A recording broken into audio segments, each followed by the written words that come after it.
Et on continue malheureusement d'en découvrir l'ampleur chaque jour, avec horreur. On n'oublie pas bien entendu les otages qui sont toujours détenus par ce groupe. Et la CFDT, lorsqu'on a eu les informations, on a bien entendu clairement dénoncé cette attaque terroriste. S'en sont suivis le siège de la bande de Gaza, décidé par un gouvernement Netanyahou que nous avons aussi su critiquer, avec des frappes qui ont elles aussi fait des milliers de morts, une vengeance qu'on a qualifiée d'aveugle, qui vient contrevenir l'ensemble des règles du droit international, ça aussi il faut pouvoir le dire, et une vengeance que nous avons dénoncée très clairement. Et je pense que c'est cette clarté du discours dont on a besoin en ce moment, qu'il faut qu'on puisse nous tenir aussi dans la durée, en étant prudent, parce qu'on se rend compte qu'on est un petit peu incité, ou pour pas dire poussé, à toujours réagir au moindre événement.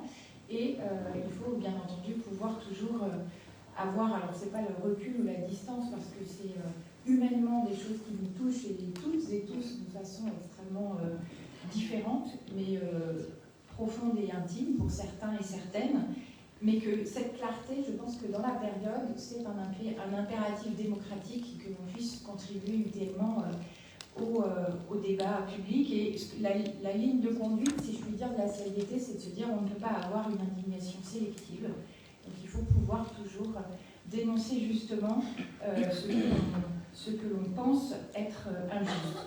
Donc c'est un conflit qui est très complexe, qui ne date pas d'hier, dont on ne peut pas prévoir aujourd'hui les évolutions.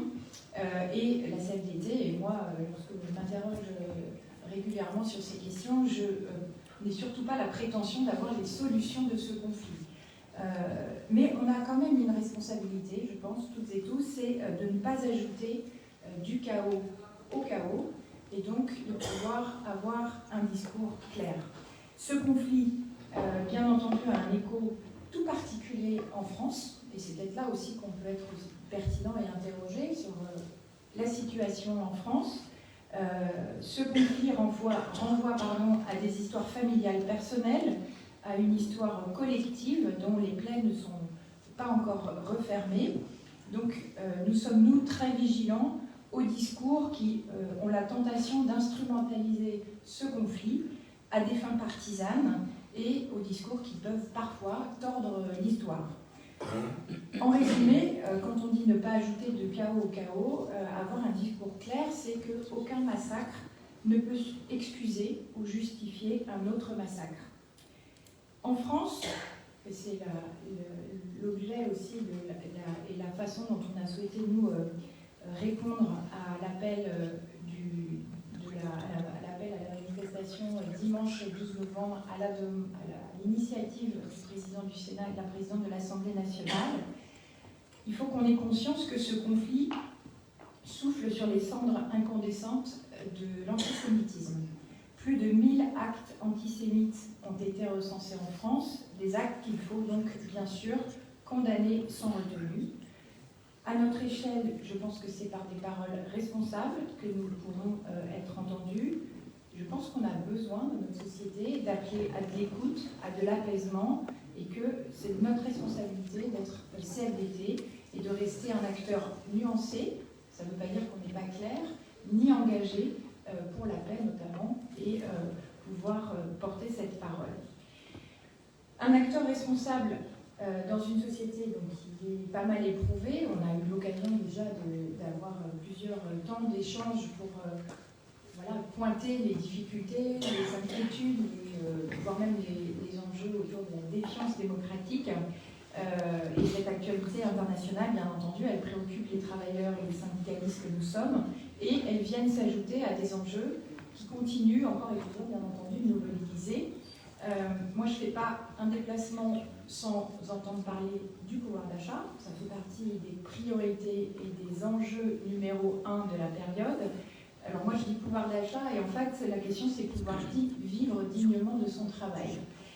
Le deuxième point dont les salariés et les agents des fonctions publiques également que je rencontre, c'est les enjeux du travail. Donc je dirais un mot aussi là-dessus. Et puis, je ne peux pas m'en empêcher. La question de la transition écologique juste, je pense que c'est aussi, alors vous allez dire, elle va demander une troisième couche. Oui, parce que je pense que quatrième ou cinquième, voilà. Non, moi je trouve super les programmes. Je pense qu'on est vraiment, on est à la croisée des chemins aujourd'hui. Il y a des choix politiques, budgétaires et des dynamiques qui doivent être enclenchés sur les enjeux de transition écologique juste. Et je le dirais très simplement, je pense que la CFDT est le syndicat de la transition écologique juste. C'est-à-dire qu'on est les mieux placés pour pouvoir répondre aux vrais problèmes qui vont se poser demain, qui se posent déjà aujourd'hui, et qui, je pense que les copains qui sont de la région et qui voient les inondations dans le Pas-de-Calais, ou non, je sais plus. C'est Pas-de-Calais, pardon, excusez-moi. J'ai le mauvais goût d'être une bretonne qui a une très mauvaise géographie. Mais c'est un vrai enjeu parce que les enjeux climatiques et le changement climatique, c'est une question de tout de suite maintenant, en fait. On n'est pas en train de se dire qu'on prépare l'avenir des 5-10 prochaines années. Le changement, il est déjà là. On voit déjà les conséquences et donc il y a un vrai enjeu à ce que les salariés ne soient pas la dernière roue du carrosse ou la variable d'ajustement qui socialement, on sait, elle sera celle qui sera au pied du mur et qui aura les impacts les plus importants. Je reviens sur le sujet, ça ne veut pas dire qu'on ne s'occupe pas du sujet du pouvoir d'achat ni du travail, bien entendu. Les enjeux du pouvoir d'achat, donc je vous l'ai dit, dans le contexte d'inflation, c'est un enjeu extrêmement fort. Dans les fonctions publiques comme dans le secteur privé, on a eu l'occasion d'avoir un échange avec la Première ministre et des membres du gouvernement, des organisations patronales et des organisations syndicales dans le cadre de la conférence sociale qui s'est passée mi-octobre. Donc ça, c'est un rendez-vous qui a été proposé par le président de la République, auquel on a répondu présent, parce que voilà, quand on dit la préoccupation première des salariés, c'est le pouvoir d'achat, on ne peut pas dire que ce jour-là, on a piscine. Mais si je dis ça, c'est que honnêtement, la question ne s'est pas posée à la CFDT, elle s'est posée pour aucune autre organisation syndicale, et je pense que c'est bien. Et quand je dis après, le bilan global, nous, pour CFDT, c'était utile, mais c'est largement insuffisant. C'est-à-dire que ça ne peut être qu'une première étape pour aller encore plus loin. Les enjeux sont majeurs. Il y a un enjeu de salaire, bien entendu. Il y a un enjeu de dépenses contraintes. Et quand on a les prix de l'alimentation qui augmentent de 20% ou 22% en 2 ans, c'est un vrai sujet. Donc, il faut qu'on puisse répondre à cette question. On a, nous, souhaité que dans la conférence sociale, on aborde aussi la question des rémunérations des fonctionnaires. Alors, vous allez me dire, c'était pas forcément l'objet, sauf que c'est un vrai sujet.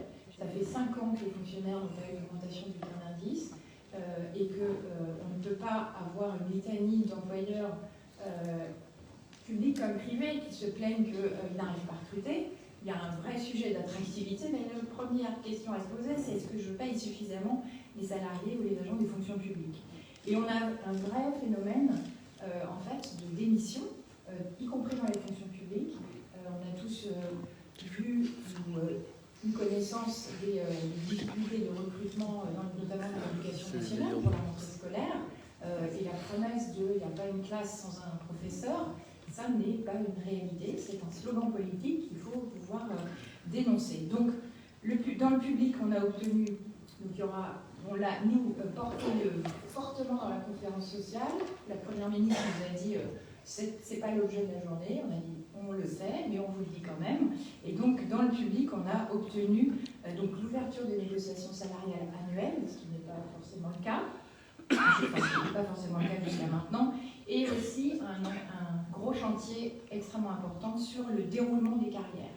C'est-à-dire comment on fait en sorte qu'on ne reste pas scotché à un métier dans un versant, vous savez qu'il y a 3 versants des fonctions publiques, c'est extrêmement difficile d'avoir possibilité de changer de métier, changer de secteur d'activité quand on est dans l'hospitalière, alors qu'il y a des métiers qu'on peut retrouver dans l'ensemble des versants et que c'est un peu la croix et la bannière pour pouvoir avoir ce type d'évolution.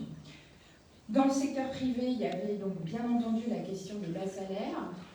Ce qui est, je dirais, là où ça a été utile c'est que cette conférence sociale, elle a permis pour la première fois, je crois que c'est la première fois que j'entendais la Première ministre reconnaître qu'il existait des travailleurs pauvres. Alors vous allez dire, il était temps qu'elle s'en rende compte. Je pense qu'elle en avait conscience, mais qu'elle n'assumait pas politiquement de le dire, parce que quand on est un gouvernement qui affirme que la valeur travail est essentielle et que quand on veut, on peut travailler, les choses sont un peu plus compliquées que ça. Y compris quand on a un boulot, on travaille, mais on ne peut pas forcément vivre de son travail. Donc, et je pense que moi, c'est quelque chose qui me frappe beaucoup quand je fais des déplacements, c'est de plus en plus d'équipes qui me disent qu'ils doivent accompagner des travailleurs en grande difficulté, qui ont des problèmes de logement, qui dorment dans leur voiture, qui ont besoin d'avoir recours de plus en plus aux assistantes ou aux assistants sociaux, et que c'est une vraie précarisation en fait de pas mal de situations en fait. Et donc l'un des enjeux, c'est cette question des travailleurs pauvres. Et puis parmi les travailleurs pauvres, il y a les femmes. Donc il y a un vrai sujet aussi d'égalité salariale entre les hommes et les femmes. Donc en moyenne, très macro, on est autour de 24% d'écart à travail égal entre les hommes et les femmes. Il y a plein de raisons différentes. Il y a une raison de discrimination, mais il y a aussi un enjeu autour de l'accès des femmes à des types d'emploi de qualité, à des temps complets, des contrats plus stables. Beaucoup de femmes sont en temps très partiel, subies en général, parce que elles ont soit obligation de s'organiser familialement ou elles sont dans des activités où on ne leur propose que des emplois très partiels qui ne sont pas organisés de façon à ce qu'elles puissent avoir plusieurs emplois. Et puis il y a la question, bien entendu, des contrats courts et des contrats très courts. Donc, contrats courts, c'est contrats de moins d'un mois. Contrats très courts, ce sont des contrats de moins d'un jour. Donc, beaucoup de secteurs usent et abusent. Donc, l'enjeu de cette conférence, c'était mettre sur la table la question des bas salaires. Pudiquement, on dit bas salaires entre travailleurs et travailleuses pauvres. Inégalité salariale entre les femmes et les hommes. Inciter les branches du coup à ouvrir des négociations sur les salaires et les évolutions de carrière. Donc je sais que vous avez des secteurs où c'est assez variable en fonction de réussite de négociations salariales. Et donc ça a été aussi un pied dans la porte pour nous cet été de porter notre proposition de supprimer les exonérations de cotisations sociales pour les entreprises qui ne respectent pas leurs engagements et qui du coup ne jouent pas le jeu de la négociation des branches notamment. Alors ça, il y a quelques mois, c'était hors de question, circuler, il n'y a rien à voir, on ne peut pas mettre de contraintes aux entreprises. Là, on a réussi à mettre en place, en tout cas, le gouvernement a répondu à cette demande en nous disant on va revoir le calcul de ces exonérations de charges. C'est-à-dire qu'une entreprise qui est dans un secteur qui a des coefficients sous le SMIC aura des exos de cotises, mais aura beaucoup moins d'exonération de cotises. Donc ça, c'est déjà un premier pas. Je pense que si on nous avait dit que, en tout cas dans le cadre de la conférence sociale, on pourrait au moins mettre ce sujet sur la table et avoir cette première avancée, ne serait-ce que pour ça, ça valait le coup d'y aller. Donc on attend des avancées très concrètes. On doit travailler avec sur les questions d'égalité salariale. On va reprendre complètement l'index égalité hommes-femmes, qui est un index qui n'est pas forcément inintéressant, mais les DRH étant plus préoccupés par le fait d'avoir des bonnes notes que de travailler sur la réduction des écarts. Il faut qu'on reprenne ces questions-là. L'égalité salariale, ça passe aussi, et ce n'est pas forcément un sujet facile syndicalement, c'est plus de transparence sur les rémunérations et les salaires des uns et des autres dans les entreprises. Je ne sais pas si vous avez des expériences dans le domaine, et quand on en discute et quand on doit avoir des échanges dans les entreprises, ça reste encore un sujet assez tabou, qui gagne quoi. Donc ça, c'est un enjeu. Et puis nous, on a mis sur la table aussi un sujet de partage de la parentalité, parce que ça pèse dans les rémunérations. Ça pèse aussi dans les déroulements de carrière. Quand vous êtes une femme et que vous n'avez pas d'enfant, l'écart de salaire est en moyenne de 7% avec un homme. Quand vous avez 3 enfants, on passe à 31%. C'est-à-dire qu'il y a un vrai sujet de possibilité d'évolution de carrière professionnelle et une répartition qui est très genrée. En fait, beaucoup de femmes qui prennent le congé parental, par exemple. Donc, il faut qu'on puisse au moins poser cette question sur la table et voir comment on peut améliorer les choses. Donc côté fonction publique, avec l'UFA, il va y avoir des ouvertures de négociations. Ils vont aussi bosser sur l'égalité professionnelle, les conditions de travail, la formation professionnelle dans les fonctions publiques.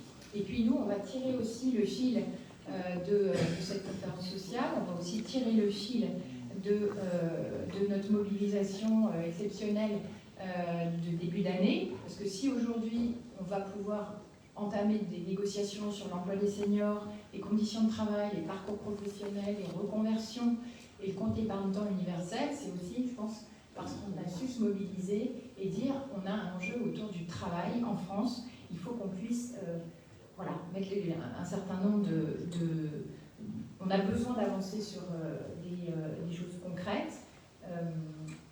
Dans le cadre des reconversions et des parcours professionnels, il y aura bien entendu un volet sur la pénibilité. Ça a été aussi un gros sujet porté dans les cortèges CFDT au début de l'année.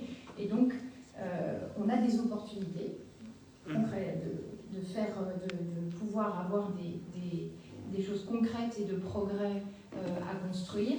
Et donc, on va démarrer ces négociations.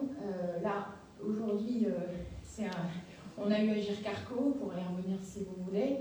Je suis en plein dans la négo assurance chômage, donc je ne suis pas un hologramme virtuel avec vous ici, mais comme dans toutes les négos interco, il y a assurance chômage qui est en cours depuis hier 14h30. On a arrêté la négo hier à 23h, ça a repris ce matin à 8h30, mais on est vraiment dans la dernière ligne droite, et donc on me demande de passer des coups de fil. Là, je suis en lien direct avec la délégation, et c'est maintenant que c'est en train de se jouer. Donc, on va voir comment se termine cette négociation, et puis après, on va attaquer on va attaquer la face nord, si je puis dire, avec les enjeux de travail. Le point sur la transition écologique juste, je vais donc passer la cinquième épisode. Non. Je vais dire les choses très, très simplement et succinctement. J'arrête d'essayer de mettre des mots compliqués dans mes interventions. Le message, c'est que moi sur lequel j'ai voulu insister quand j'ai pris le secrétaire général de la CFDT, c'est que je connais bien ces questions puisque je m'en suis occupée quand je suis arrivée comme secrétaire national à la Confédération. C'est aussi le sujet de cœur, si je puis dire, puisque c'était mon métier, j'étais responsable sécurité environnement, et je sais combien, et quand j'ai bossé dans l'industrie, je vois combien l'évolution du travail, l'évolution des technologies, l'évolution des enjeux autour des normes environnementales, comment ça impacte au quotidien les métiers et le travail, mais que depuis de très nombreuses années, les salariés restent toujours la préoccupation dernière en fait, des employeurs. Je le fais de façon peut-être un peu caricaturale, mais si on est face, je pense, à des défis colossaux, quand on parle de changement climatique et d'évolution de nos modes de production, on est face à une vraie transformation écologique, c'est-à-dire qu'on va devoir changer notre modèle économique, notre façon de produire, notre façon de consommer,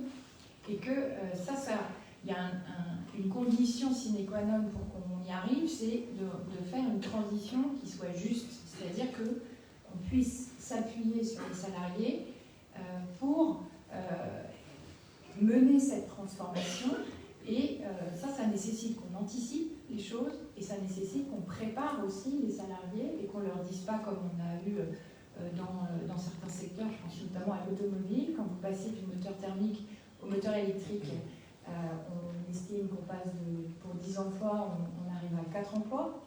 Mais il y a la question de la construction, il y a la question de l'ensemble en fait, de la chaîne et des sous-traitants. Et moi, on est tous d'accord pour se dire qu'on parle on parle d'électrique depuis longtemps, enfin depuis plusieurs années. Moi, j'ai encore eu à débattre avec des salariés dans des entreprises qui fabriquent par exemple des pots d'échappement, qui n'avaient jamais entendu parler de la transformation de leur activité avec cette évolution technologique. Et forcément, quand un moteur thermique qui fonctionne aux hydrocarbures, il y a besoin d'un pot d'échappement. Quand on est avec un moteur électrique, c'est pas tout à fait la même voiture.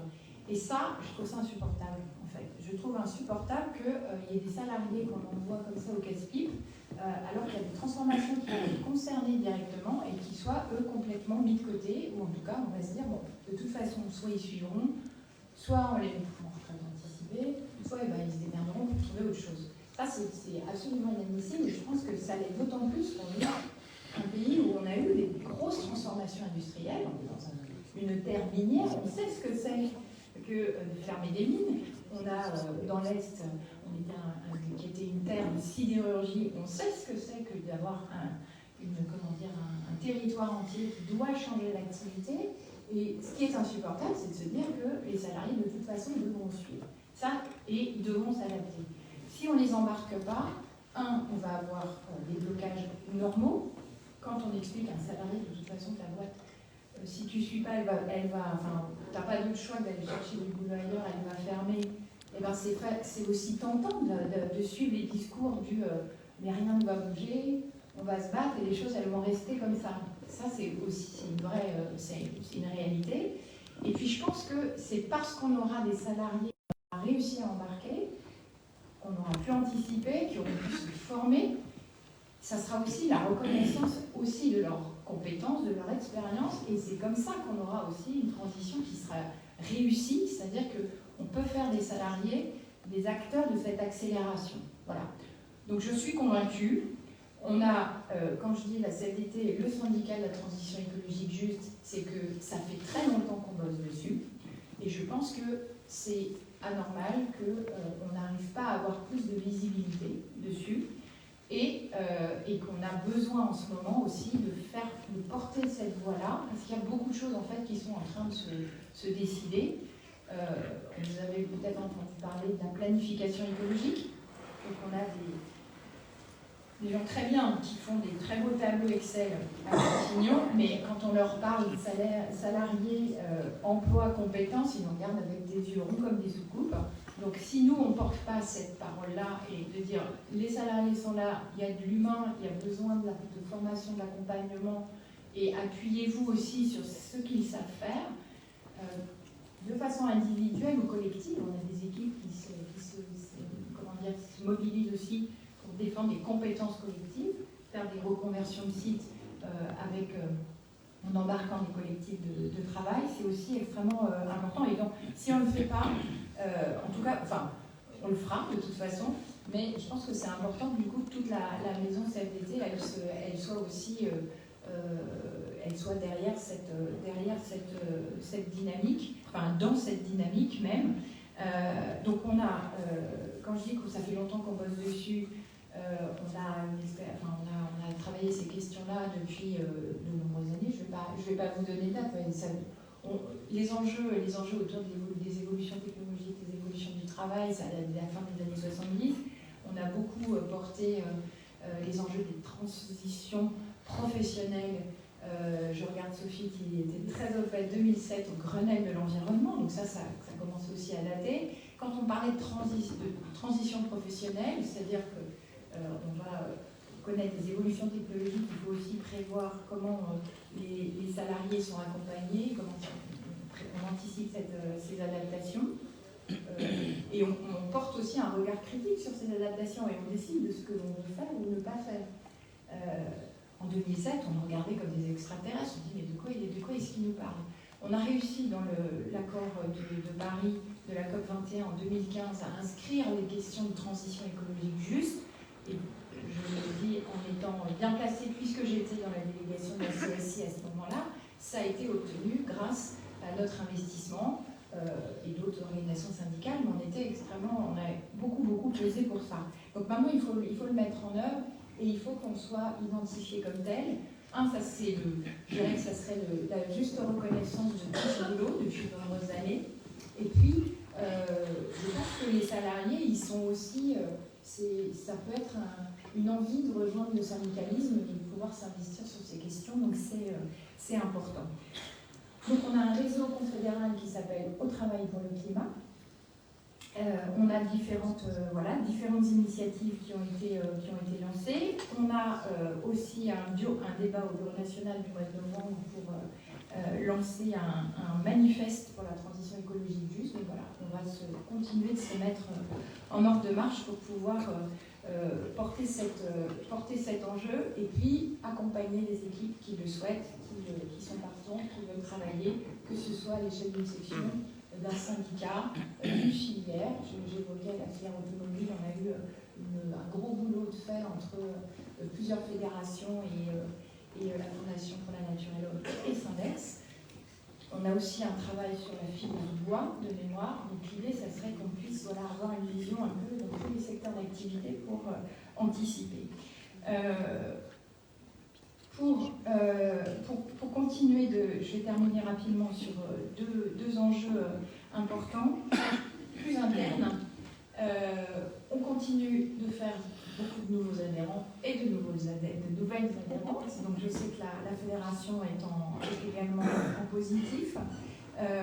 Au national, donc on est à un peu plus de 73 000 nouveaux adhérents depuis le début de l'année. Donc je réponds à une question que vous avez peut-être, ça n'est pas le solde, c'est pas plus 73 000, donc on est en train de regarder aussi comment ça se passe du côté des départs. Globalement, on a moins de départs que les années précédentes, donc on est extrêmement confiant sur le fait qu'on puisse avoir un solde positif à la fin d'année. Voilà, je pense que c'est important de se dire que c'est super d'avoir de nouveaux adhérents et de nouvelles adhérentes. Moi, je vous dis juste que c'est bien qu'ils le restent et qu'ils se sentent bien dans la CFDT. Donc, c'est aussi un enjeu de pouvoir les accueillir comme il se doit et puis d'aller à leur rencontre pour voir quelles sont leurs attentes et ce qu'ils ont envie de faire avec nous. Et puis, le deuxième gros enjeu, outre le développement, c'est lié aussi, c'est la question des renouvellements des CSE. Alors là, on a dit qu'on était le money time, c'est la période qui peut rapporter gros. On a 70% des élections qui se font entre septembre et le début de l'année prochaine. Donc du renouvellement de l'ensemble des CSE dans le secteur privé. Donc c'est un moment extrêmement important. Ce qui est important, pourquoi c'est important? Parce que c'est là qu'on va pouvoir, on se donne les moyens de pouvoir faire vivre notre syndicalisme, de pouvoir s'implanter ou se développer dans les entreprises, là où on est présent, là où on a envie d'être. Je vous donne un exemple. Moi, j'ai privilégié les visites de boîtes dans les équipes qui sont en élection.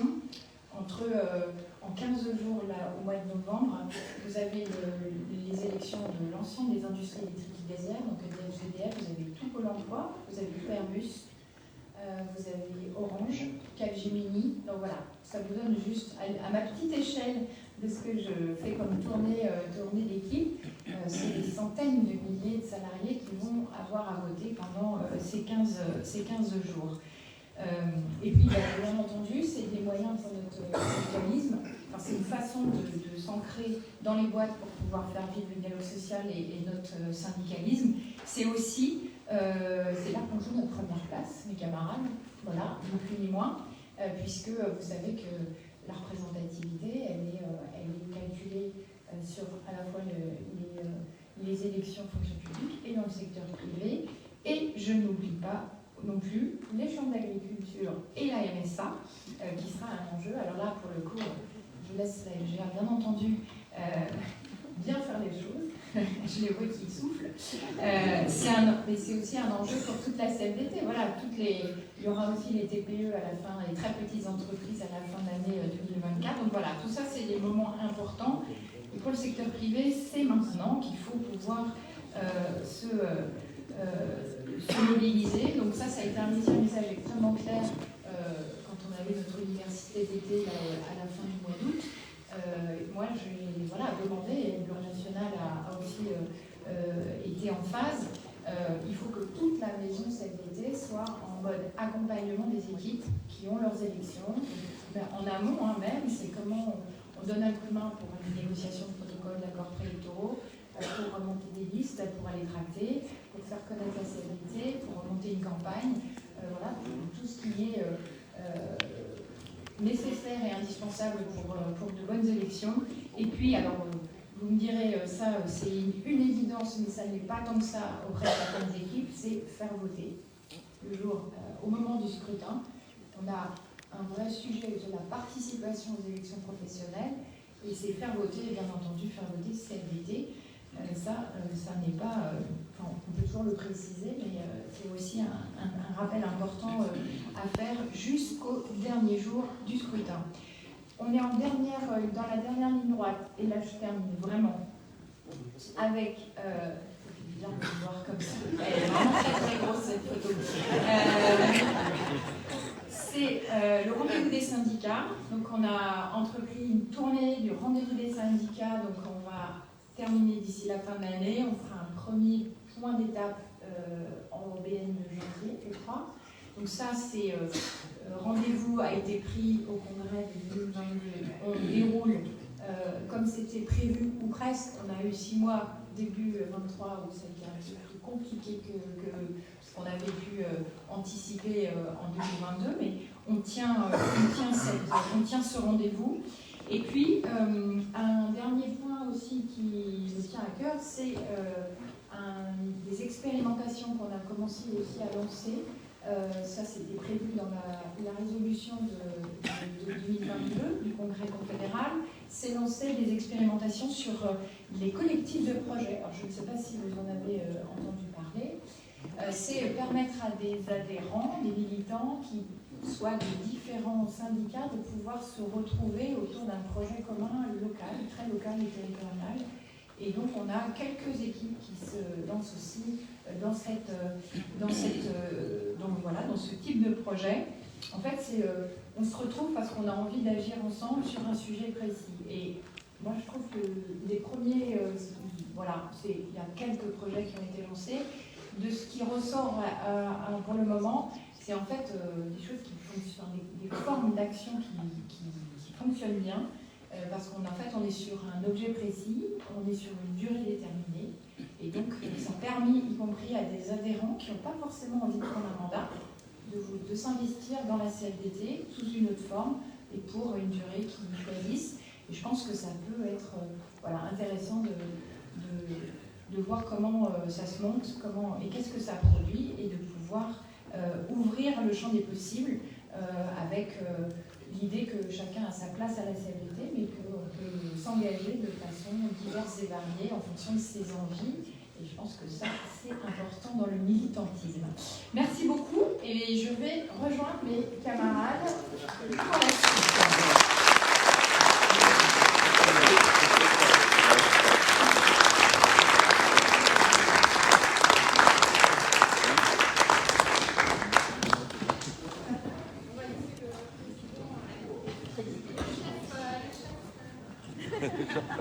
Allez, profitez-en, on va avoir une petite demi-heure, on va dire, de questions.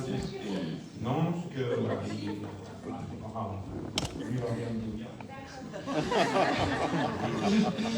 À vous la parole, profitez-en, c'est important de poser des questions au plénariste pour avoir un éclairage sur le positionnement de la CFDT, mais c'est, je pense, également extrêmement important pour Marie-Lise de s'imprégner aussi de la réalité de vos entreprises, de votre quotidien, en particulier sur le secteur de la production agricole, de la transformation agroalimentaire. Je t'en sers régulièrement après, dans tes interventions pour illustrer en fait la qualité de nos revendications, comme quoi ça répond à nos besoins et aux contraintes que vous faites. Thierry, je te laisse commencer. Oui, merci. Thierry Girard, donc conseiller fédéral et SGA 38 à Grenoble, bien connu de Marie-Lise, où on a eu la joie et le bonheur de l'accueillir. Très heureux, Marie-Lise, de te retrouver ici parmi nous à la Fédé. Je voulais rebondir sur un de tes derniers points. Pour avoir participé à la tournée Rendez-vous des syndicats, Alex était là aussi. Ça a vraiment été un moment important.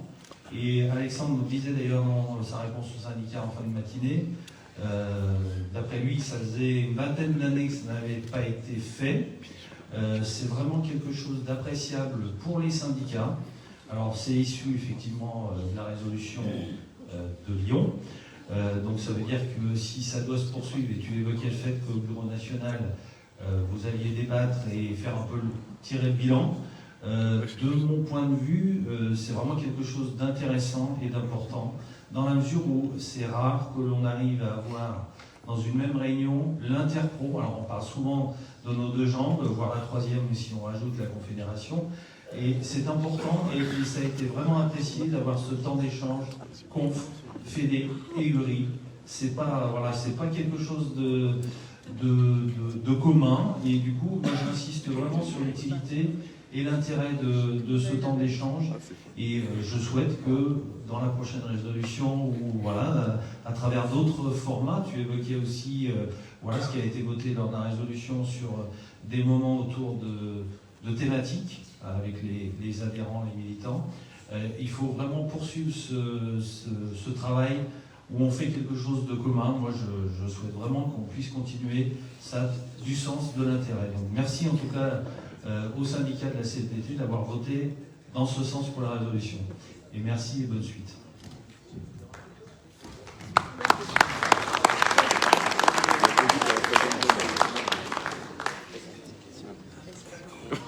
Isabelle Champion pour INRAE,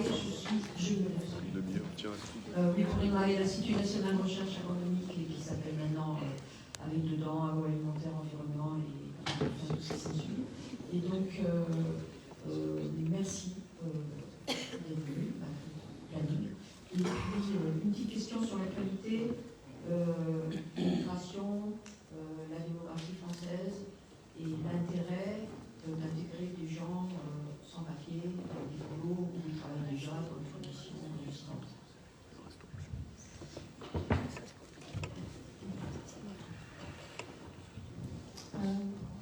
Donc Stéphanie, secrétaire à la FGA. Donc c'était juste une remarque, une question sur l'article 17 de la réforme des retraites et la pénibilité. À la FGA, on s'y est préparé, on travaille notamment sur les données de la pénibilité, et les premiers constats, notamment dans le domaine de la transformation, c'est que les patrons ne sont pas prêts. Ils nous disent qu'ils attendent. Donc on aurait bien voulu avoir ton éclairage là-dessus, parce qu'aujourd'hui on travaille avec des données, on a nos comités techniques nationaux qui nous font pas mal de ressources, mais nous avons en face de nous des patrons qui ne sont pas prêts et qui attendent. Mais on ne sait pas d'où et de quoi. Donc si tu pourrais nous éclairer là-dessus, ta vision. Merci. Stéphanie, explique ce que c'est que l'article 17. L'article 17 sur la pénibilité, c'est une obligation d'aller lister les métiers pénibles, et notamment pour l'éligibilité par branche professionnelle et sur l'éligibilité au fonds d'indemnisation.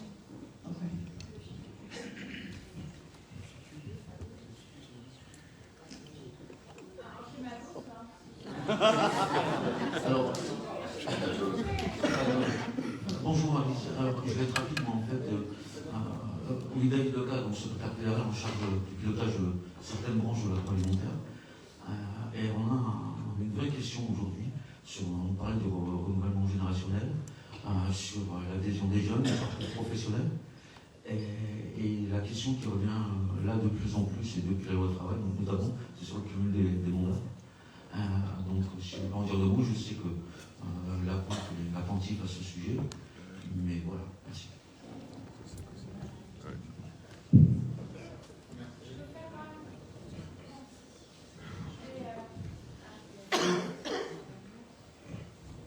Ça va mieux quand on l'allume. Alors, cumul des mandats. Hein, quand on allume le micro, cumul des mandats. Oui, je suis sans filtre, moi, tu sais. Ça me fait des tours. Bon. Renouvellement générationnel jeune. Donc là, tu évoques plus constitution de liste, 3 mandats successifs. Comment on arrive? Absolument.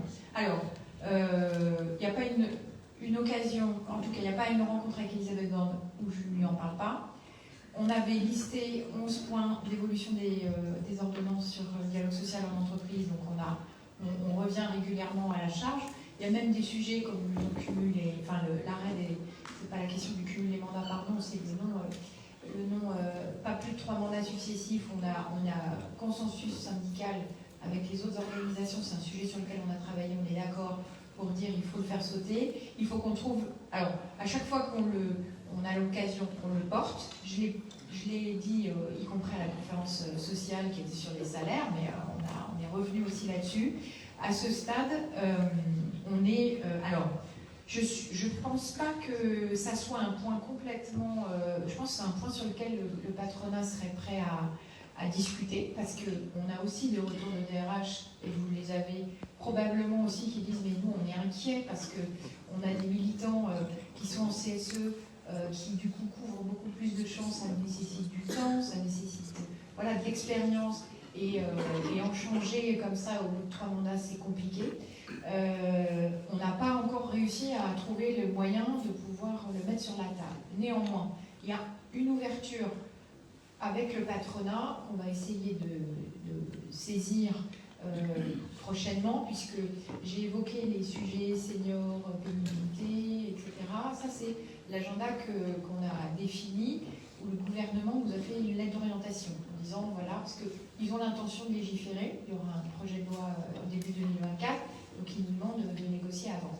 On a aussi un agenda autonome, avec uniquement donc, syndicats, patronat, pour pouvoir, on a listé les sujets qu'on voulait traiter, et on a un sujet valorisation des parcours syndicaux, où on va essayer de raccrocher cette question des mandats syndicaux. Parce qu'il y a l'enjeu, je dirais, les difficultés aussi des militants, c'est de se dire, je me suis investi syndicalement, je n'ai plus possibilité d'aller dans un mandat. Comment on reconnaît aussi les compétences que j'ai acquises, comment je les fais reconnaître. Et donc ça, c'est aussi un sujet. Et alors à l'époque, c'était Geoffroy Bézieux qui avait dit OK. Patrick Martin, il est aussi OK pour qu'on l'aborde.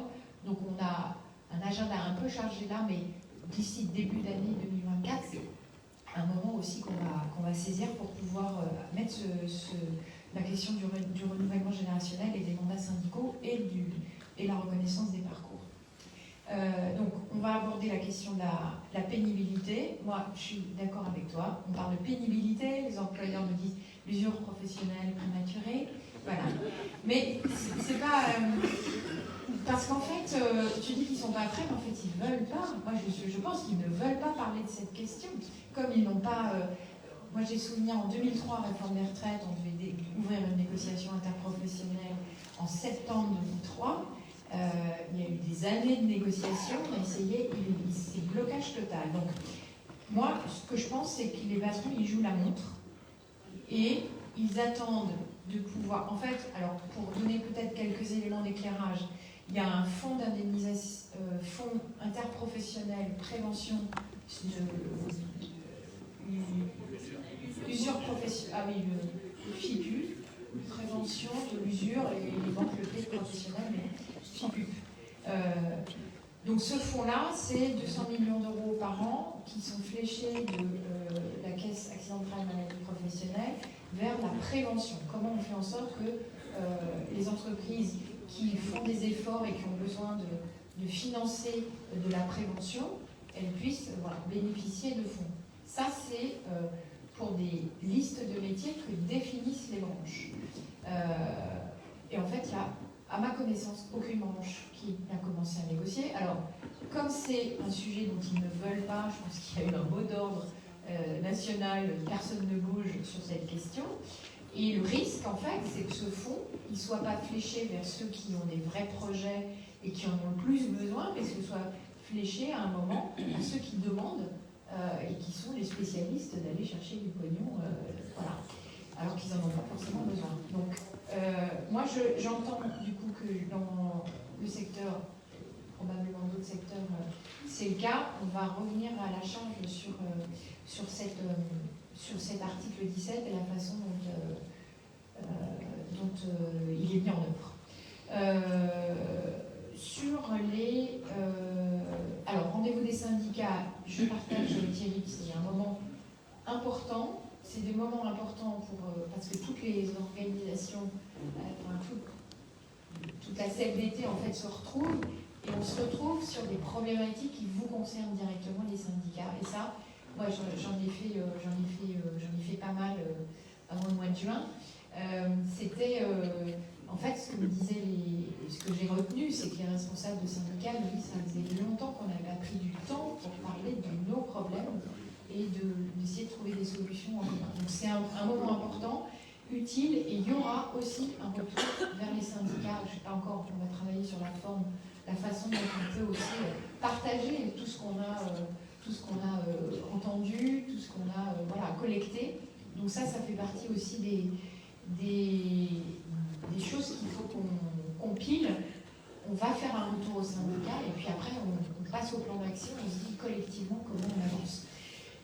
Alors, Isabelle, le projet de loi, alors tu fais référence, j'imagine, au projet de loi immigration. Comment dire, on est, alors, on ne peut pas dire que c'est pas un sujet. C'est pas le sujet et c'est certainement pas comme ça qu'il faut politiquement aborder le sujet sur les enjeux d'immigration. Aujourd'hui, l'économie française, elle ne fonctionne pas sans l'immigration. On parle de 400 000 personnes en situation irrégulière, dont 100 000 qui travaillent.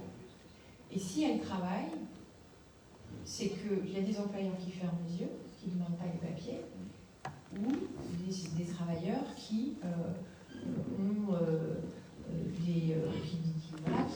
qui soit utilisent des pièces d'identité de voisins, de collègues, etc. Toujours est-il qu'ils sont en emploi, ils travaillent et ils participent à la vie économique du pays, souvent sur des boulots avec des conditions de travail difficiles. J'imagine que dans nos secteurs d'activité, la question des saisonniers est aussi un secteur particulièrement concerné. Qu'est-ce que c'est que la vie? Donc 400 000 sur 67 millions. On est 67 millions en France, donc j'ai trouvé absolument scandaleux, je ne sais pas si vous avez vu la pétition qu'ont fait les Républicains, ça n'est ni la submersion ni le chaos. On est dans une période notamment de guerre à l'international et de changement climatique où ces phénomènes migratoires ne seront que croissants. Il faut être clair, il y aura de moins en moins d'espace démocratique. Les gens qui fuient la guerre, ils fuient la mort, et ils jouent leur survie. Donc voilà. Moi je pense que l'une des réponses impératives, c'est l'Europe.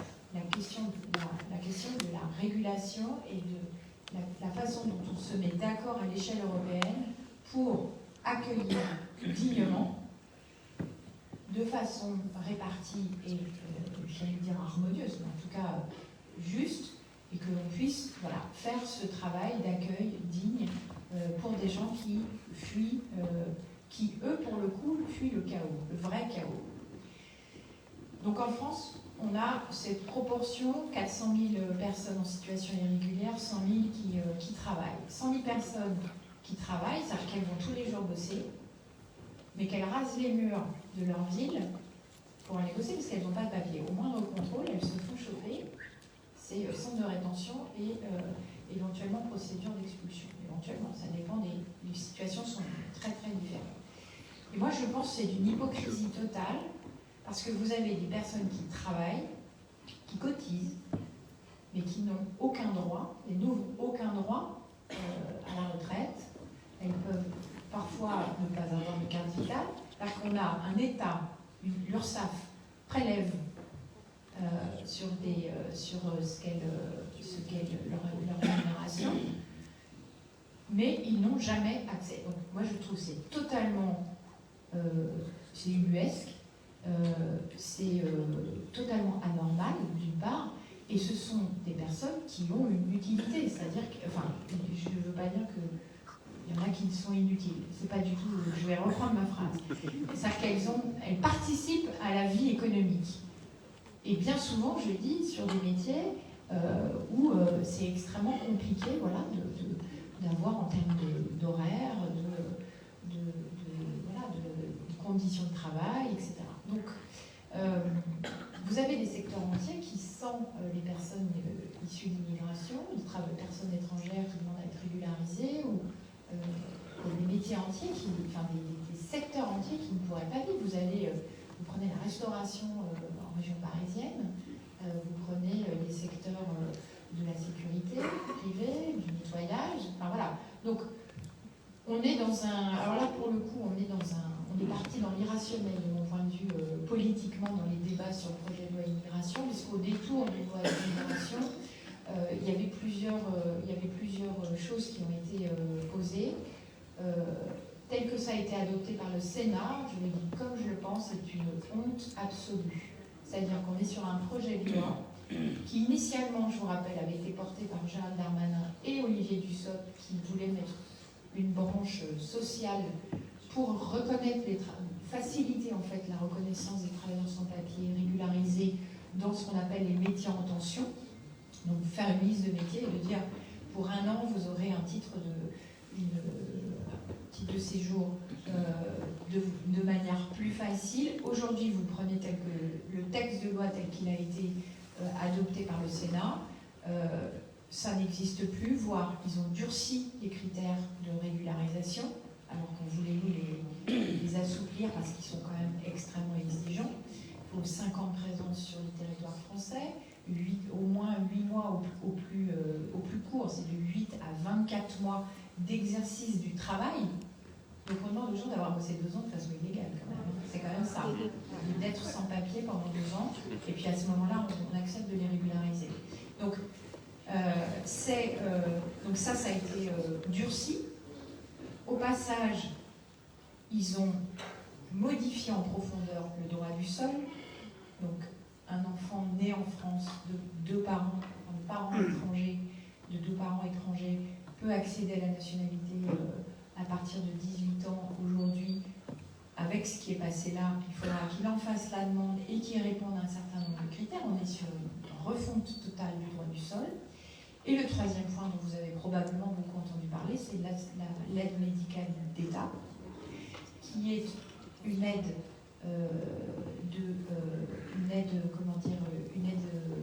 de soins, en fait, d'accès aux soins, et qui permet à des personnes qui sont, y compris en situation irrégulière, de bénéficier d'un certain nombre de soins. Alors là, on touche à l'éthique médicale, en fait, hein, parce que, et on est dans l'hypocrisie totale, c'est-à-dire que pour avoir discuté avec des professionnels de santé, y compris chez nous, hein, de santé sociaux, c'est totalement, utopique, c'est pas le mot, c'est irréaliste de penser que quelqu'un qui a besoin de soins, qui se pointe dans une structure de soins hospitalière par exemple, on va lui demander ses papiers, et s'il n'a pas les bons papiers, on va l'envoyer. On va lui dire non. C'est-à-dire que c'est totalement contraire à l'éthique, à la déontologie médicale. Par définition, dans l'éthique médicale, la déontologie des médecins formés en France et qui exercent en France, on ne demande jamais la situation administrative d'un patient avant de le soigner. Voilà. Et quand bien même ça serait refusé, la personne qui est malade n'est pas soignée, son état va s'empirer, et à un moment il faudra qu'elle se fasse soigner. C'est-à-dire qu'en plus, en termes financiers, ça veut dire qu'elle va potentiellement contaminer d'autres personnes. Il y a des cas, notamment de maladies très infectieuses, dans ces personnes qui vivent dans des conditions souvent d'insalubrité, de tuberculose par exemple. Et donc, c'est laisser dans la nature des personnes qui doivent être soignées. Et ça n'est pas une question, il y a une question financière, une question de budget, c'est 0,5% des dépenses de l'assurance maladie, ces personnes. Donc, et puis voilà, c'est après à nous de savoir dans quelle société on veut vivre et quelle solidarité on est prêt à consacrer à ces personnes qui ont tellement besoin aussi d'être soignées, mais probablement aussi d'autres choses. Voilà. Donc, tout n'est pas désespéré. Je vais quand même finir sur une note. C'est-à-dire que c'est le texte qui a été voté au Sénat. Il doit passer d'ici la fin du mois de novembre à l'Assemblée nationale, dont on espère qu'il va être profondément remanié. Mais la honte, voilà, c'est une honte en termes de capacité humaniste voilà, du pays d'accueil des droits de l'homme que nous sommes. Et c'est, voilà, on va voir, la question c'est qu'est-ce qui va sortir de l'Assemblée nationale et la question au bout du bout, c'est jusqu'où est prêt à aller le gouvernement et la majorité présidentielle, qui n'a pas la majorité absolue, donc il doit y avoir des alliances, jusqu'où est-elle prête à aller pour avoir un accord politique à tout prix. Et moi je l'ai dit comme je le pensais, je l'ai dit à des membres du gouvernement que j'ai pu croiser dans la semaine, jusqu'où ils sont prêts à perdre leur âme pour pouvoir avoir un accord politique et jusqu'où ça va, ils sont prêts à renier des valeurs voilà, qu'ils ont probablement, enfin je ne vais pas faire un procès d'intention, mais je pense qu'il y en a qui sont fondamentalement convaincus que c'est une énorme erreur. Le tout c'est jusqu'où ils sont prêts à l'assumer et à dire qu'ils ont des accords. Voilà. Donc nous en attendant, on est mobilisés avec des acteurs, les associations du Pacte du pouvoir de ville, on travaille notamment avec la CIMAD et France Terre d'Asile, mais pas que. Donc on est, voilà, il y a plusieurs associations qui sont sensibles à ces questions. Nous, quand on travaille avec eux, on est chacun aussi dans notre spécialité, entre guillemets, et donc on porte la question de la régularisation par le travail. Et je trouve que c'est aussi important qu'on puisse, dans le cadre de ce projet de loi, s'exprimer avec les collègues du Pacte du pouvoir de vivre. Voilà.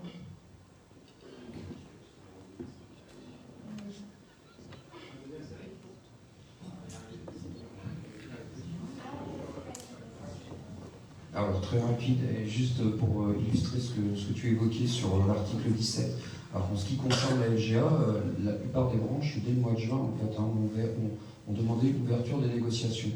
Et en fait, ce sur quoi on a buté, c'est effectivement comment on exploite les données qui sont à notre disposition pour pouvoir définir les métiers qui sont justement, en tout cas dont les salariés sont en pénibilité, enfin les métiers pénibles. Et en fait, là, on a l'équipe à la Fédé qui, on la remercie, travaille actuellement pour équiper les équipes, et en particulier sur ce qu'on appelle les taux de sinistralité, être capable de définir à travers les taux de sinistralité ce que sont les métiers pénibles, pour pouvoir justement aller devant les délégations employeurs et leur demander effectivement de dire, et oui, effectivement, ils nous disent bien, ah mais très bien, enfin, allons-y, oui, ouvrons les négociations, c'est très positif, mais on attend aussi en même temps. Et ils attendent notamment, enfin, en tout cas des attentes que je peux avoir, la CFDT. Voilà. Et puis quant au FIPU, quant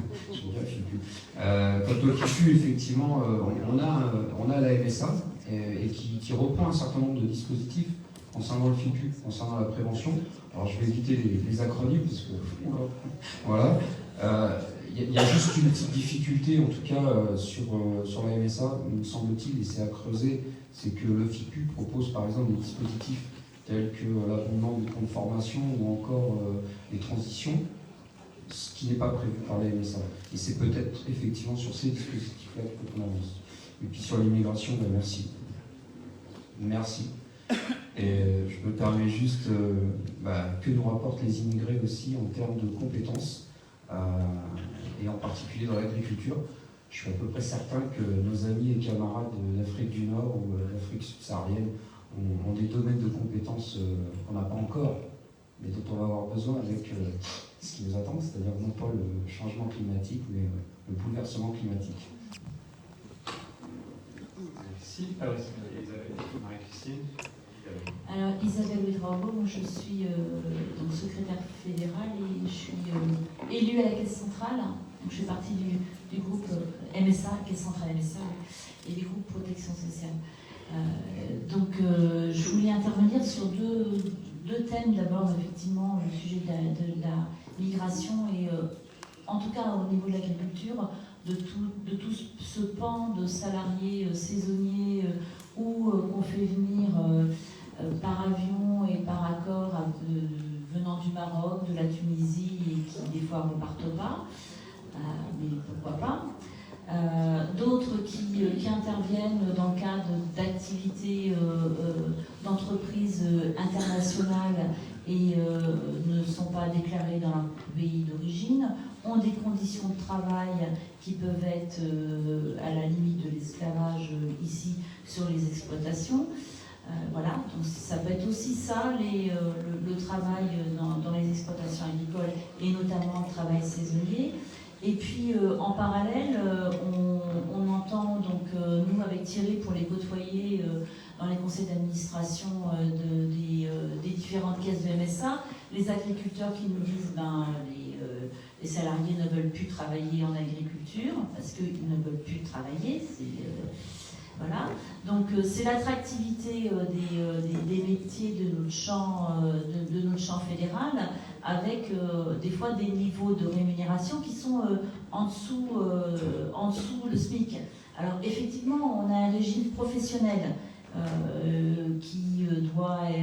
qu'on appelle guichet unique, c'est-à-dire qu'on a en même temps la CAF, l'URSSAF et tout ça pour les salariés qui sont couverts, mais quand ce sont des salariés détachés, non, du coup ils ne sont pas couverts par la MSA.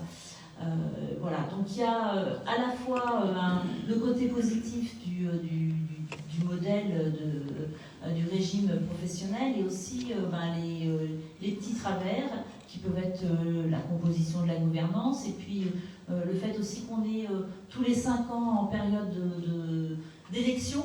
Donc effectivement, on va avoir besoin de toute la mobilisation de la CFDT parce qu'il y a des endroits où on va avoir besoin de monde, quoi. Donc on ira, c'est certes. Et puis par ailleurs, moi j'apprécie beaucoup les relations qu'on peut avoir lors des réunions à la Confédération, aussi bien sur le réseau travail que sur le réseau Égalité Pro, etc. Là, la Fédération Agri-Agro a sa place, même si on a des particularités, on se retrouve vraiment bien dans ces groupes de travail.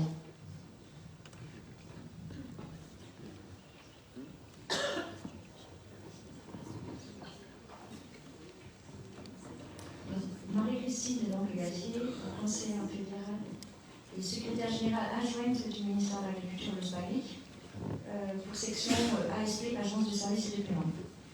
Donc je remercie d'ailleurs les positions que tout à l'heure tu as présentées concernant l'attractivité de la fonction publique. En effet, il y a des gros problèmes, donc merci et nous attendons impatiemment donc, l'aboutissement de ce travail pour le dégel du journaliste. Voilà. Ensuite, je voulais quand même parler de l'attractivité, le problème des contractuels qui sont embauchés pour subvenir justement au manque de fonctionnaires dans les contractuels. Et tout à l'heure, on a parlé justement des étrangers, on s'aperçoit que plus ça va, plus nous avons aussi des étrangers qui veulent travailler à la fonction publique. Et dernièrement encore, j'ai été sollicitée par un agent qui a sa carte de séjour qui arrive à terme et son contrat sera arrêté également, alors que c'est une personne qui déjà travaille dans plusieurs établissements de la fonction publique. Donc c'est une alerte là-dessus. Ensuite, je voulais aussi te parler de la doctrine de la Première ministre sur l'immobilier des bâtiments de l'État. Nous, à l'agence, on subit actuellement des déménagements dans les sites administratifs. C'est supporté par les agents d'une façon déplorable parce qu'il n'y a pas d'écoute. Et bien souvent, ce rassemblement dans les sites administratifs pose d'énormes problèmes, que ce soit pour les cantines administratives, que ce soit pour les parkings et les logements de proximité avec la transition écologique, tous les points qu'on a pu aborder sur les mobilités, évidemment. Ensuite, dernièrement, je vais être assez courte parce que je ne veux pas non plus prendre la parole trop longtemps, mais il y avait aussi un autre point sur lequel je voulais parler, c'était sur la négociation qui arrive à terme avec l'accord de la mutuelle, de la PSC, protection sociale complémentaire pour la fonction publique, pour laquelle chaque ministère a négocié à l'interne. Donc au niveau de l'agriculture, ça arrive, l'accord va être signé prochainement. Et nous attendons impatiemment de voir pour la prévoyance comment ça va se passer. Merci de ton écoute. Ben oui, c'est fait exprès. Ouais, oui, Corinne Antome, donc SEG Agro 3. Alors d'abord, pour rappeler qu'en agriculture, on est face à des défis pour arriver juste à récolter. Le vin, on n'en a pas besoin, mais quand on voit une récolte entière perdue en 2 jours avant récolte, voilà, ça fait peur. Juste, alors c'est pas utile, hein, le vin, on est bien d'accord, c'est manger.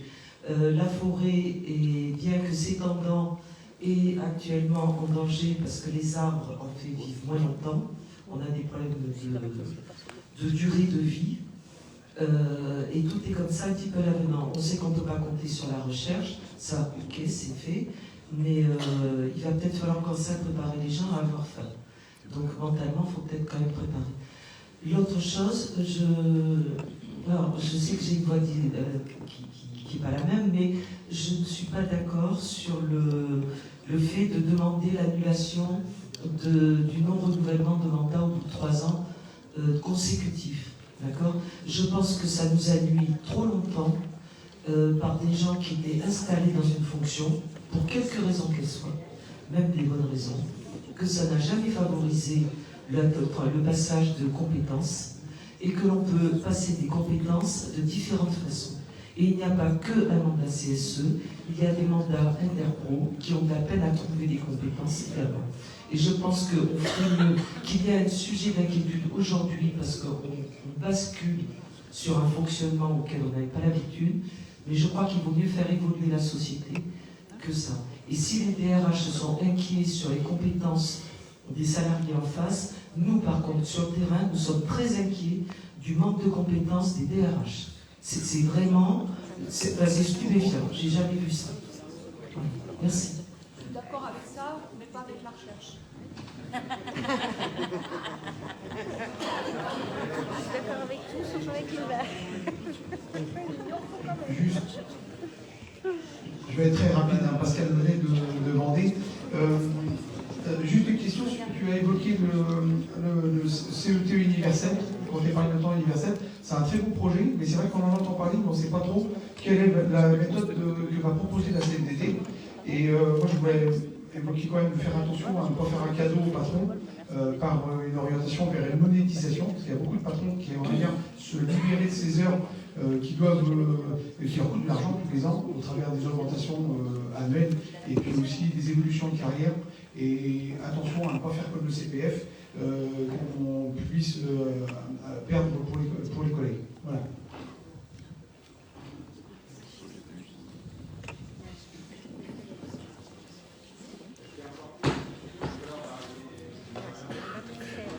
Ça va plus tourner la vidéo.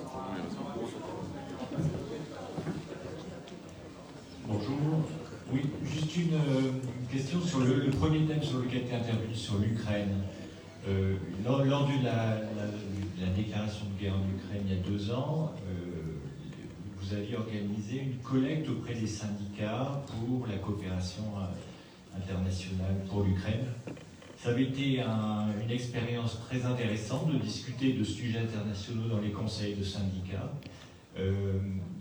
Est-ce que vous pensez que la guerre en Ukraine n'est pas finie? Est-ce que je pense que ce serait une bonne idée de relancer cette collecte, tout en précisant un petit peu aussi ce qu'on a fait de l'argent récolté la première fois, parce qu'on a du mal on n'a pas eu de suivi vraiment de l'argent qu'on a donné.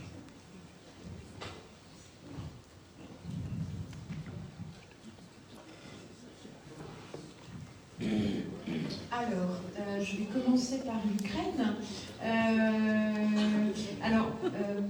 On a, comment dire, on a nous, donc dans le cadre, il y a une collecte financière qui a permis, il y a eu différentes collectes. Une collecte qui a permis de récolter de l'argent, qui a été en fait versée à, de mémoire, plusieurs associations qui ont une action locale directement avec du soutien très concret pour les biens de première nécessité de la population ukrainienne. Donc on a eu un effet relais comme ça de cet argent. Dans le cadre on a aussi organisé dans certains endroits une collecte matérielle. Et là, ça a été fait de façon un peu plus globale avec d'autres organisations syndicales. Et on a fait un convoi, c'est-à-dire qu'on a loué des camions, acheminé les biens. Et là, les biens étaient dédiés aux syndicats ukrainiens pour qu'ils puissent fonctionner en fait pendant la période. À ma connaissance, il n'y a pas d'autre initiative qui a été enclenchée. Je ne pense pas que les besoins aient diminué. Donc il faut qu'on va regarder, je vais le voir avec le service international Europe, quels sont les projets qu'on peut relancer.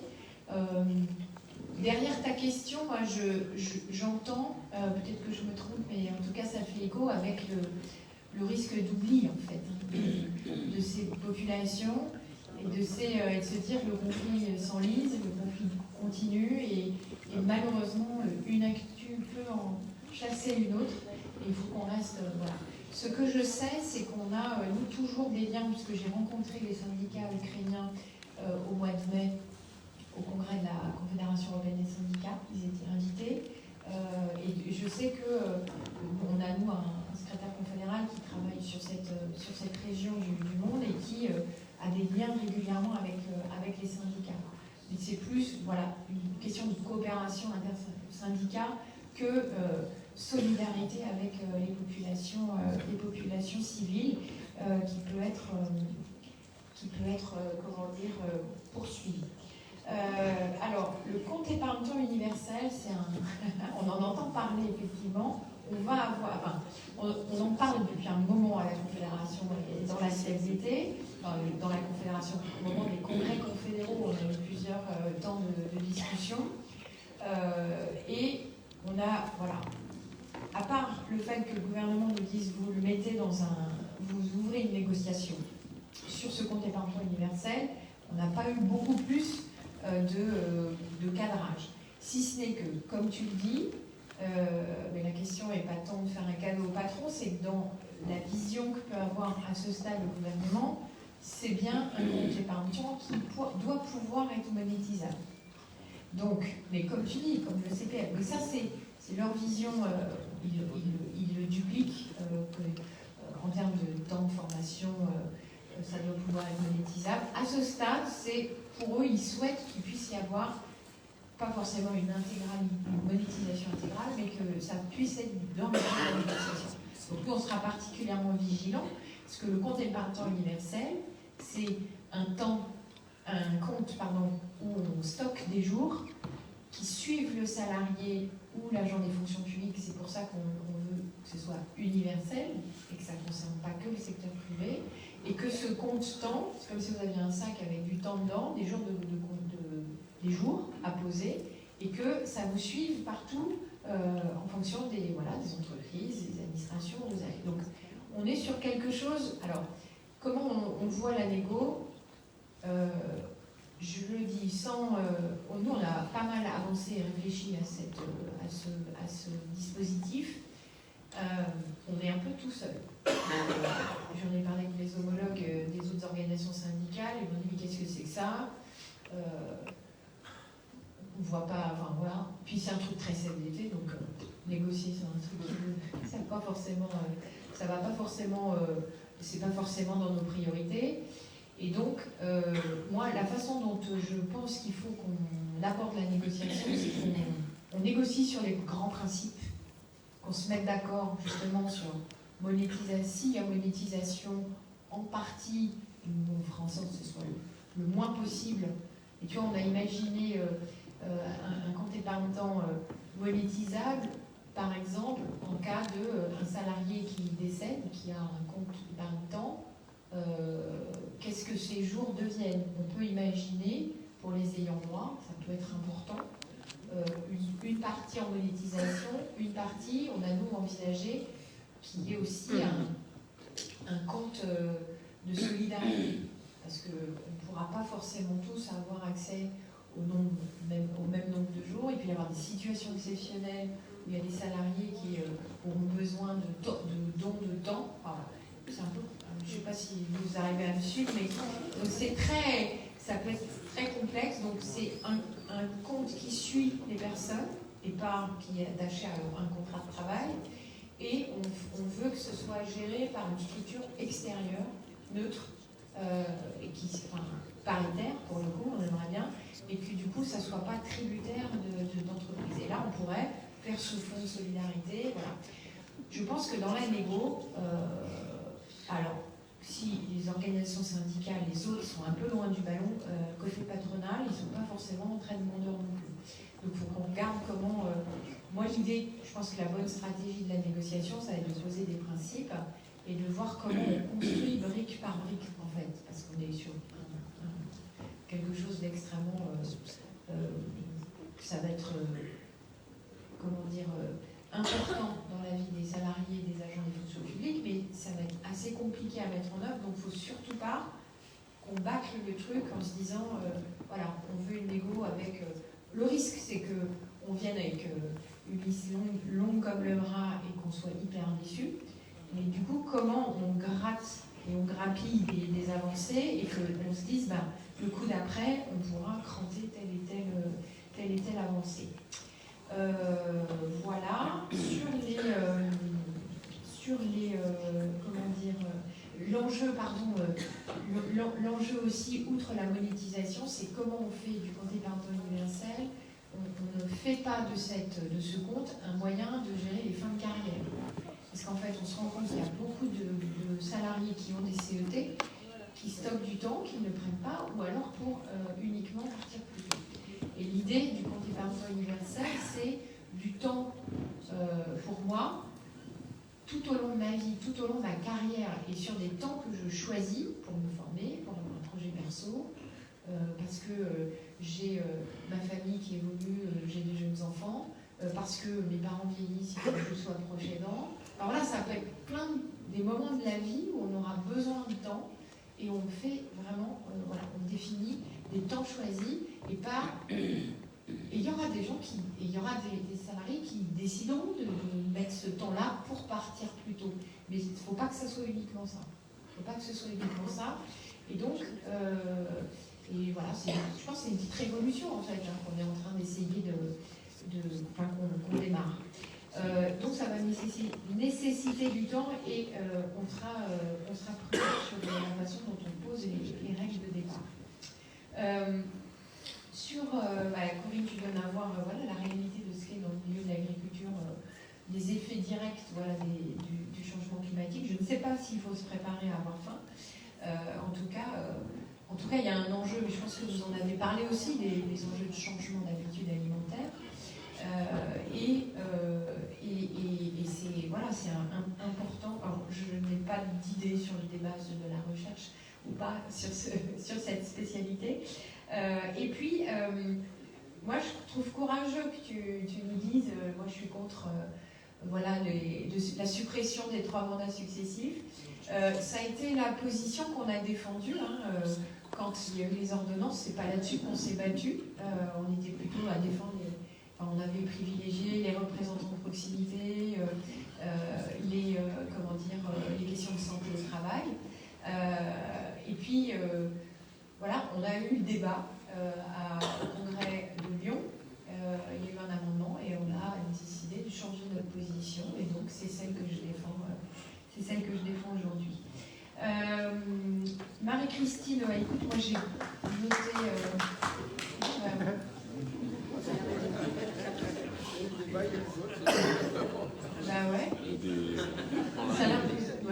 Ça nous réjouit.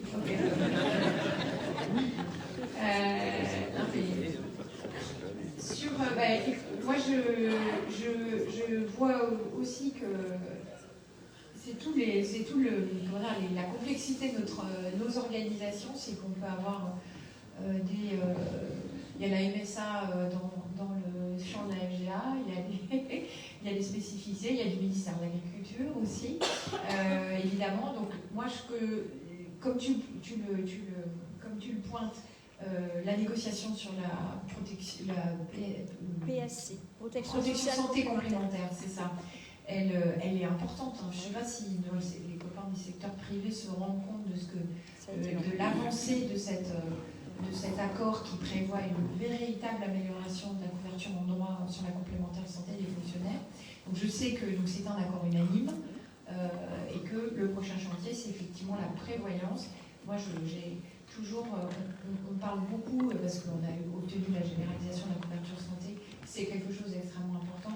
La prévoyance est au moins aussi important parce que c'est des situations dramatiques, incapacité, invalidité, décès, où on a,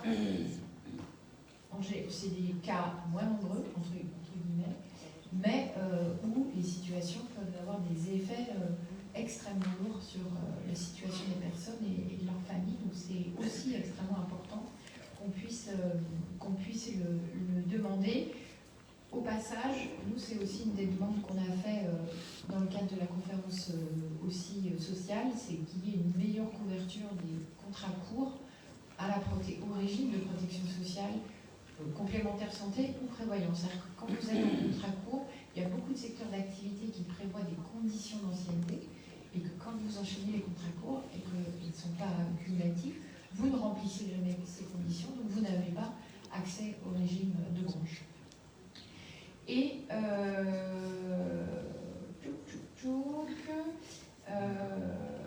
après, je prends note de tout ce qui a été. Merci pour les réunions confédérales. Je suis d'accord avec toi. C'est toujours hyper important. Non, c'est bien. Comme tu dis, on s'y trouve bien. C'est que chacun y trouve son compte et que ça permet de faire avancer et d'avoir une dynamique collective. C'est extrêmement important. Voilà. Merci beaucoup.